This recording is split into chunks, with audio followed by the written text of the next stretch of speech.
Jack the Ripper, pseudonymous murderer of at least 5 women in or near the Whitechapel district of London's East End between August and November 1888. The case is one of the most famous unsolved mysteries of English crime. Some dozen murders between 1888 and 1892 have been speculatively attributed to Jack the Ripper, but only 5 of those, all committed in 1888, were linked by police to a single murderer. The so-called canonical 5 victims were Mary Ann Nichols, whose body was found on August 31st, Annie Chapman, found September 8th, Elizabeth Stride, found September 30th, Catherine Kate Eddowes, found September 30th, and Mary Jane Kelly, found November 9th. According to the common assumption of the time, all the victims were prostitutes, but one of them, Kelly, was murdered while soliciting on the street. That belief was subsequently taken for granted in books about the crimes, which typically offered conjectures as to the true identity of Jack the Ripper and reported graphic details of the murders he committed. Many of these books, however, were based on fraudulent claims and documents. In a radical departure from that genre, The 5, The Untold Lives of the Women, Killed by Jack the Ripper, 2019, the British social historian Hallie Rubenhold argued that Nichols, Chapman, and Eddowes were not prostitutes, that Stride had resorted to soliciting only occasionally during periods of desperate poverty and emotional suffering, but there is no evidence to show that she had been soliciting when she was murdered, and that the only verifiable prostitute among the 5 was Kelly. In Rubenhold's view, the notion that Jack the Ripper was a murderer of prostitutes was a consequence of the misogynistic and class-based prejudices characteristic of the Victorian era. In each instance, the victim's throat was cut, and the body was usually mutilated in a manner indicating that the murderer had at least some knowledge of human anatomy.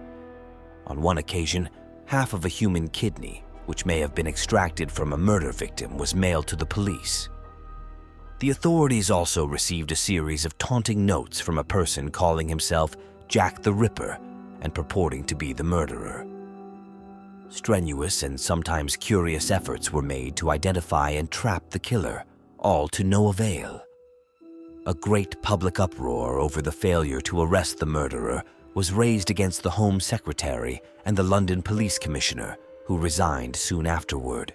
The case has retained its hold on the popular imagination, in part because known instances of serial murder were much rarer at the time than they are today.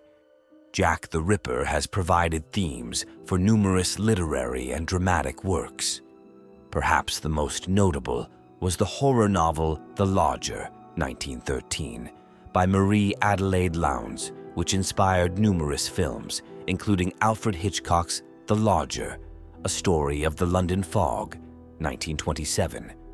The most commonly cited suspects are Montague Druitt, a barrister and teacher with an interest in surgery who was said to be insane and who disappeared after the final murders and was later found dead; Michael Ostrog, a Russian criminal and physician who had been placed in an asylum because of his homicidal tendencies; and Aaron Kosminski, a Polish Jew and a resident of Whitechapel who was known to have a great animus toward women, particularly prostitutes, and who was hospitalized in an asylum several months after the last murder.